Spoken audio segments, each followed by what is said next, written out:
ఉన్నటువంటి DSP gate తెరవటం,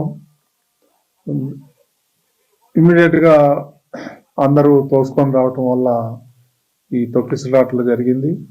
అందులో 6 మంది చనిపోయినట్టు వార్తలు వస్తున్నాయి. ఒక్క బాడీ మాత్రం ఐడెంటిఫై అయింది.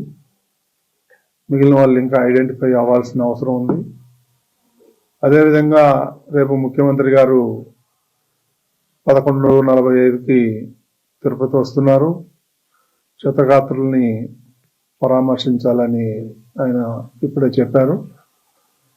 కాబట్టి ఇలాంటి సంఘటనలు ఇంకా జరగకుండా చూడాలని ముఖ్యమంత్రి చాలా తీవ్రంగా స్పందించారు. చాలా దురదృష్టకరం అని చెప్పడం జరిగింది. ఇది ఫ్యూచర్లో ఇది ఒక లెసన్ గా భావించి అందరం సమిష్టిగా ఇలాంటివి జరగకుండా చూడాల్సిన బాధ్యత అందరి మీద ఉంది. అదేవిధంగా ఎస్గ్రేషియా కూడా రేపు ముఖ్యమంత్రి గారు ప్రకటిస్తా అన్నారు. ఇక అక్కడ పరిస్థితి ఎలా ఉందో కూడా ఎప్పటికప్పుడు ముఖ్యమంత్రి గారు తెలుసుకుంటున్నారు.